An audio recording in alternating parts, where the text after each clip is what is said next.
En 1945, Gran Bretaña ganó la Segunda Guerra Mundial. 11 años después, Estados Unidos respondió al teléfono y el Imperio Británico murió.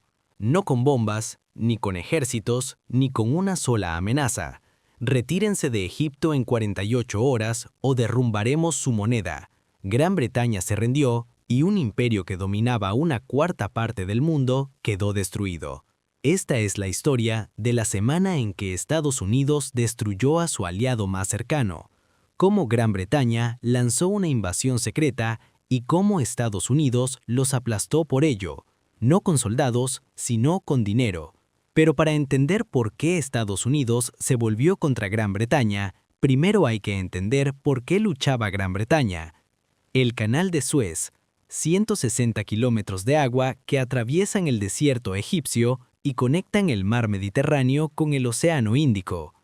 Y en 1956 era la vía fluvial de mayor importancia estratégica de la Tierra. Antes del canal, un barco que navegaba de Londres a la India tenía que rodear África, el Cabo de Buena Esperanza, miles de kilómetros extra, semanas de viaje extra. El Canal de Suez redujo ese viaje a la mitad, pero no se trataba solo de distancia, se trataba de petróleo. Para 1956, 2/3 del petróleo de Europa fluían por el Canal de Suez. Cada día, petroleros cargados de crudo de Oriente Medio pasaban por esas aguas para abastecer las fábricas, los coches y los hogares británicos. Gran Bretaña no solo usaba el canal, Gran Bretaña era dueña. Bueno, en parte. En 1875, el gobernante egipcio se endeudó. Desesperado por conseguir efectivo, vendió sus acciones de la Compañía del Canal de Suez al gobierno británico por 4 millones. De la noche a la mañana, Gran Bretaña se convirtió en el mayor accionista del canal. Y 7 años después, cuando Egipto se sumió en el caos, las tropas británicas entraron para restablecer el orden. No se marcharon durante 74 años. El Canal de Suez no era solo una vía fluvial, era la vena yugular del Imperio Británico.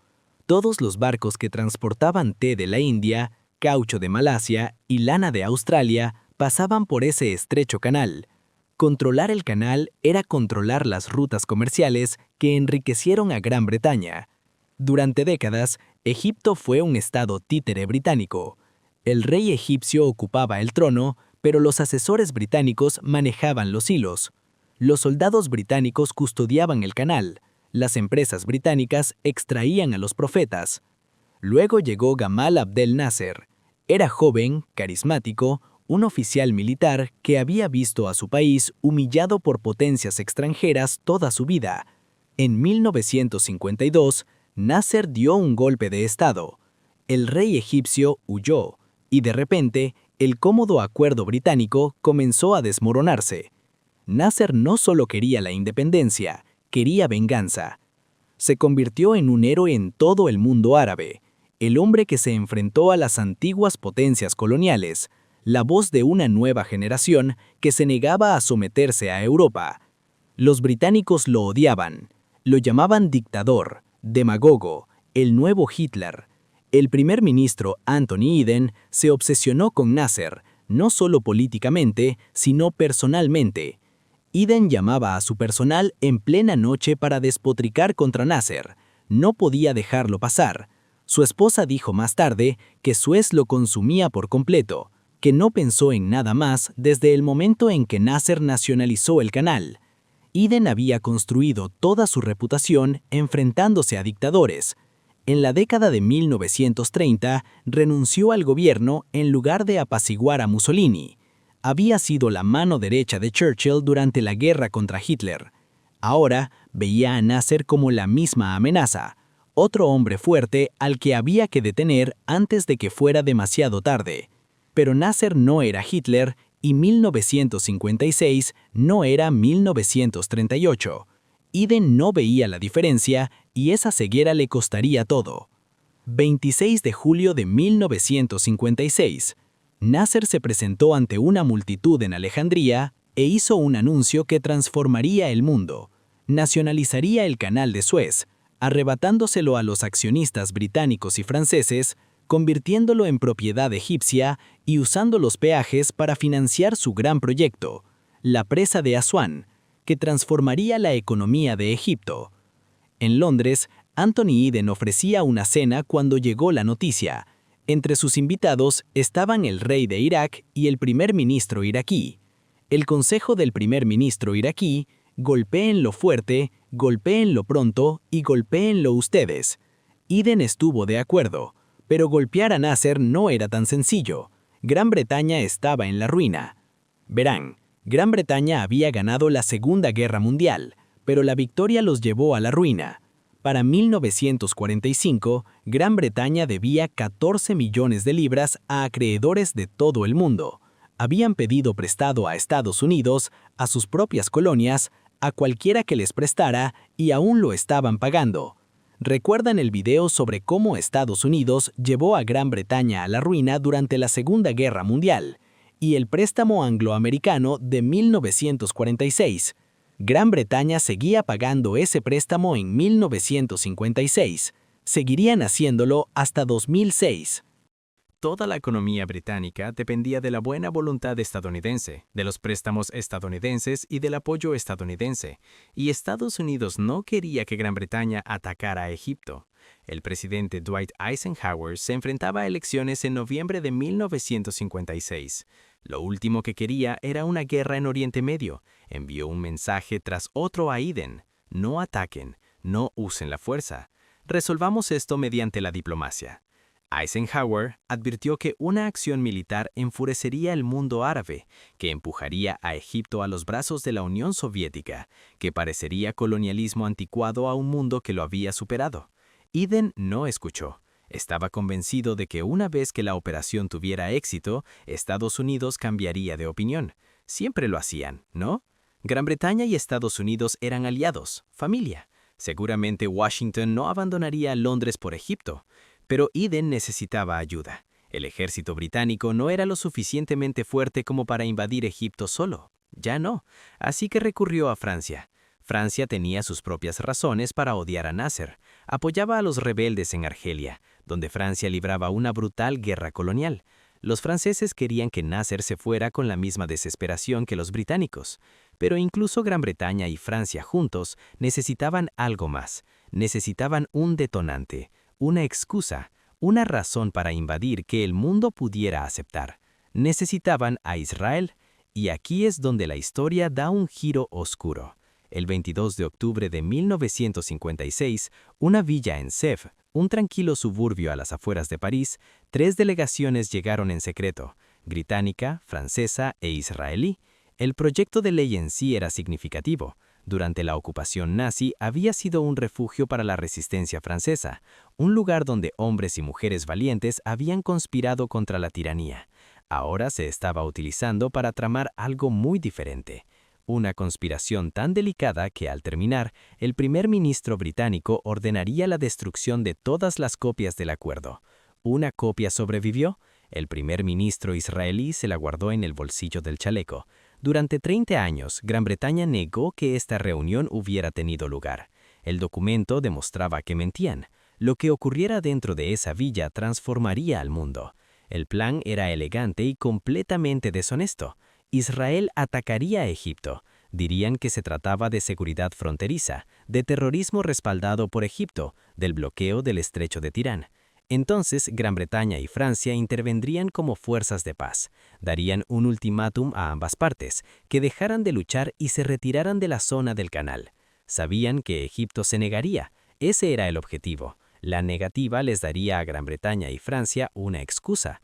Invadirían para separar a los combatientes y proteger el canal. Nadie sabría que todo estaba orquestado desde el principio. Lo llamaron el Protocolo de Sèvres. El primer ministro israelí, David Ben-Gurion, lo firmó. El ministro de Asuntos Exteriores francés, Christian Pineau, lo firmó. Y por Gran Bretaña, un subsecretario llamado Patrick Dean lo firmó. Eden ni siquiera estaba allí. Había enviado a un subordinado. Negación plausible.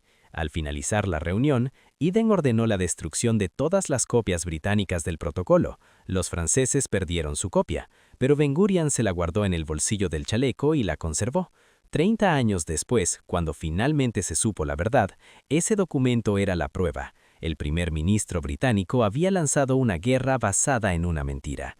El 29 de octubre de 1956, las fuerzas israelíes invadieron la península del Sinaí. Funcionó exactamente como estaba previsto. Las tropas israelíes se dirigieron rápidamente hacia el canal. Egipto se apresuró a responder. Al día siguiente, Gran Bretaña y Francia emitieron su ultimátum. Israel y Egipto debían retirarse a posiciones a 16 kilómetros del canal. Ambas partes tenían 12 horas para cumplir. Era absurdo. Israel aún no había llegado al canal. El ultimátum consistía literalmente en pedirle a Egipto que se retirara mientras Israel avanzaba. Nasser se negó. Por supuesto que lo hizo. Ese era el plan. El 30 de octubre, aviones británicos y franceses comenzaron a bombardear aeropuertos egipcios. En cuestión de días, la Fuerza Aérea Egipcia fue destruida. El 5 de noviembre, paracaidistas aterrizaron en Puerto Seb. Las fuerzas navales británicas y francesas comenzaron su asalto. Militarmente fue un éxito rotundo. Las fuerzas egipcias se estaban desmoronando. El canal estaba al alcance. El gobierno de Nasser parecía a punto de caer, y entonces Estados Unidos actuó. El exministro de Hacienda británico era Harold Macmillan, el hombre a cargo del dinero británico. Había sido uno de los más firmes defensores de la invasión. Le había dicho a Eden que Estados Unidos mentiría, que se callara, que Británica actuara, que finalmente cambiaría de opinión. Estaba catastróficamente equivocado. Desde el momento en que comenzó la invasión, los inversores comenzaron a deshacerse de libras, a vender libras y a buscar divisas más seguras. Los mercados financieros habían emitido su veredicto. No les importaba el éxito militar ni la importancia estratégica. Vieron un país que había desafiado a Estados Unidos y huyeron. Solo en la primera semana de noviembre, Gran Bretaña perdió $400 millones en reservas extranjeras, la mayor pérdida mensual desde la Segunda Guerra Mundial. Sus reservas habían sido de $2,2 millones. Estaban perdiendo dinero a un ritmo que las agotaría en cuestión de semanas. Gran Bretaña necesitaba desesperadamente un préstamo del Fondo Monetario Internacional solo para estabilizarse, solo para sobrevivir. Pero el FMI necesitaba la aprobación estadounidense, y Eisenhower dijo que no. No solo que no, sino que fue más allá. Ordenó a su secretario del Tesoro que se preparara para vender las tenencias estadounidenses de bonos del gobierno británico por valor de miles de millones de dólares. Si Estados Unidos se deshacía de esos bonos en el mercado, la libra se desplomaría por completo. Gran Bretaña no solo se enfrentaría a una crisis financiera, se enfrentaría a la aniquilación económica. Sin importaciones, sin alimentos, sin petróleo. Una nación entera de rodillas. Y Eisenhower se aseguró de que Eden supiera exactamente lo que se avecinaba. Harold Macmillan entró en la reunión de gabinete el 6 de noviembre y dio la noticia. Estados Unidos no solo se negaba a ayudar, Estados Unidos amenazaba con destruirlos. 24 horas antes, Gran Bretaña había estado ganando. Port Said había caído. Las tropas británicas y francesas controlaban la entrada norte del canal. La resistencia egipcia se desmoronaba. Los generales le dijeron a Eden que todo el canal podía ser asegurado en 24 horas. La victoria estaba ahí mismo. Todo lo que Eden había planeado, todo lo que había arriesgado. Pero los informes financieros contaban una historia diferente. $400 millones perdidos en una semana. A este ritmo, las reservas británicas se agotarían por completo en 6 semanas. Y eso suponiendo que los estadounidenses no vendieran sus bonos en libras esterlinas. Si lo hicieran, el colapso ocurriría en cuestión de días. Gran Bretaña no podía importar alimentos, no podía importar petróleo, no podía pagar nada. Y había otro problema que Eden no había previsto. La invasión había cerrado el canal de Suez. Egipto había hundido barcos en la vía fluvial para bloquearla. El mismo canal que Gran Bretaña intentaba controlar era ahora inútil. Y sin el canal, los petroleros no podían llegar a Europa. Tenían que rodear África. Eso significaba que menos petróleo llegaría a precios más altos y que tardaría más tiempo en llegar. Gran Bretaña estaba a punto de quedarse sin petróleo. El gobierno ya estaba preparando el racionamiento de gasolina. Por primera vez desde la Segunda Guerra Mundial, los ciudadanos británicos necesitarían cupones solo para llenar el tanque de sus autos. Eden había lanzado esta invasión para proteger el acceso británico al petróleo de Oriente Medio. Ahora, debido a la invasión, Gran Bretaña tenía menos petróleo que antes. A la medianoche del 6 de noviembre de 1956, Eden anunció un alto al fuego. Las fuerzas británicas detuvieron su avance. Estaban a 37 kilómetros de controlar todo el canal a menos de un día de marcha, pero nunca darían esos pasos finales. No habían sido consultados. Israel no había sido consultado. Eden simplemente se había rendido sin avisar a sus aliados. Y los soldados británicos sobre el terreno no lo entendían. Estaban ganando. ¿Por qué se detenían? Un oficial escribió más tarde que fue el momento más humillante de su carrera. Recibir la orden de detenerse, de retirarse, de renunciar a todo por lo que habían luchado. No porque hubieran perdido, sino porque los políticos habían sido derrotados por los banqueros. Para el 22 de diciembre, todos los soldados británicos y franceses se habían marchado. Las fuerzas de paz de la ONU ocuparon su lugar. Egipto conservó el canal. Nasser era más fuerte que nunca, y Estados Unidos había demostrado algo que transformaría el mundo. Anthony Eden estaba destruido. Y aquí hay algo que se ocultó al público en aquel momento. Físicamente se estaba desmoronando.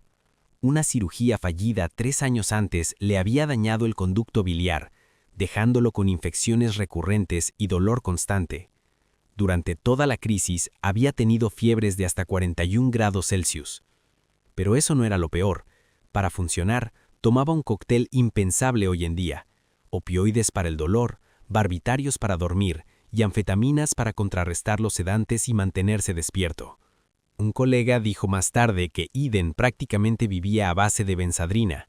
Sus propios médicos admitieron que apenas dormía 5 horas por noche. Cambios de humor, comportamiento errático, juicio deteriorado por las sustancias químicas que circulaban por su organismo. Este era el hombre que había decidido invadir Egipto. Este era el hombre que había apostado al futuro de Gran Bretaña en una conspiración secreta. Y este era el hombre que acababa de perderlo todo. Tras el alto de fuego, Eden huyó a Jamaica para recuperarse. Sus colegas le dijeron al público que necesitaba descansar. Lo que no dijeron fue que en esencia había sufrido una crisis nerviosa. Mientras Eden yacía bajo el sol caribeño, su propio gabinete conspiraba contra él. Harold Macmillan, el mismo hombre que lo había instado a invadir, el mismo hombre que prometió que Estados Unidos permanecería en silencio, ahora maniobraba para reemplazarlo. Eden regresó a Londres en diciembre, determinado a permanecer en el cargo. Duró 3 semanas. El 9 de enero de 1957, Anthony Eden dimitió como primer ministro. Sus médicos le dijeron que su vida corría peligro si continuaba, pero todos sabían la verdad. Suez había arruinado su carrera. La mentira, el fracaso, la humillación. Fue reemplazado por Harold Macmillan. El hombre que se había equivocado en todo ahora era primer ministro. Hay una amarga ironía en ello. Macmillan había sido la voz más fuerte que empujaba a Eden hacia la guerra. Le había asegurado al gabinete que Estados Unidos guardaría silencio. Había malinterpretado completamente a Eisenhower. Y cuando estalló la crisis financiera, cuando las reservas británicas se estaban agotando, Macmillan fue quien entró al gabinete y anunció que Estados Unidos estaba a punto de destruirlas. Algunos historiadores creen que Macmillan exageró deliberadamente el peligro financiero, que vio una oportunidad para expulsar a Eden y tomar el poder. Sea cierto o no, el resultado fue el mismo. El hombre más responsable del desastre, aparte del propio Eden, se convirtió en primer ministro. La política no tiene justicia. El pueblo británico pagó el precio. El racionamiento de gasolina comenzó el 17 de diciembre de 1956. Durante 5 meses, los ciudadanos británicos necesitaban cupones del gobierno para comprar combustible, largas líneas, restricciones para conducir, un recordatorio diario de que su país había sido humillado. Pero el racionamiento terminó. La economía se estabilizó. La crisis inmediata pasó. Lo que no pasó fue la comprensión. Gran Bretaña ya no era una superpotencia. Quizás no lo había sido durante años, pero Suez lo hizo oficial. Antes de 1956, los líderes británicos aún creían que podían actuar de forma independiente, tomar sus propias decisiones y proyectar su poder en cualquier parte del mundo sin el permiso de Estados Unidos. Después de Suez, supieron que no era así. La alianza especial entre Gran Bretaña y Estados Unidos era real, pero no era una alianza entre iguales. Era un acuerdo en el que Gran Bretaña seguía el ejemplo de Estados Unidos o afrontaba las consecuencias. Durante las 2 décadas siguientes, el Imperio Británico se disolvió. Ghana obtuvo su independencia en 1957, Nigeria en 1960 y Jamaica en 1962. Una a una, las colonias que Gran Bretaña había acumulado durante siglos fueron liberadas. Para cuando Gran Bretaña terminó de pagar su deuda de la Segunda Guerra Mundial con Estados Unidos en 2006, el imperio era solo un recuerdo. Los historiadores discuten si Suez realmente puso fin al Imperio Británico. El proceso ya estaba en marcha, las fuerzas ya estaban en movimiento. Pero Suez fue el momento en que todos lo vieron, el momento en que el mundo comprendió que el viejo orden había cambiado. Gran Bretaña había sido reemplazada. Esto es lo que la mayoría de la gente no entiende sobre Suez. Eisenhower no destruyó a Gran Bretaña porque le importara Egipto. No la destruyó porque amara el nacionalismo árabe, ni quisiera ayudar a Nasser. La destruyó porque le aterraba algo completamente distinto: la Unión Soviética.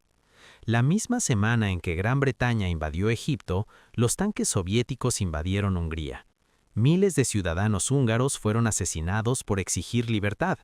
La Unión Soviética estaba aplastando un levantamiento democrático con brutal fuerza militar. Se suponía que este sería el momento de Estados Unidos. Durante años, Estados Unidos había estado transmitiendo a Europa del Este, animando a la gente a resistir el régimen comunista. Radio Europa Libre les decía a los húngaros que Occidente apoyaba su libertad. Y ahora, los húngaros se habían alzado. Estudiantes y trabajadores habían salido a las calles, se habían apoderado de edificios gubernamentales, derribaron la estatua de Stalin en Budapest. Durante unos días gloriosos, pareció que Hungría realmente podría liberarse del control soviético. Entonces Moscú envió los tanques, 200.000 soldados soviéticos, 4.000 tanques. El levantamiento húngaro fue aplastado con una fuerza abrumadora. Miles murieron. Cientos de miles huyeron como refugiados. Eisenhower vio una oportunidad. El mundo entero estaba observando a Hungría. Era una oportunidad para condenar al imperialismo soviético, para presentar a Estados Unidos como el defensor de las pequeñas naciones contra poderosos agresores. Y entonces Gran Bretaña invadió Egipto. De repente, la superioridad moral se desvaneció. ¿Cómo podía Estados Unidos condenar a los soviéticos por invadir Hungría mientras su aliado más cercano invadía Egipto? La hipocresía era demasiado obvia. El regalo propagandístico a Moscú era demasiado grande.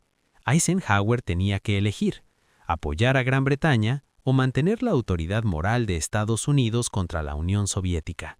Eligió la Guerra Fría sobre la alianza. Pero hay otra lección de Suez, una que importa más hoy.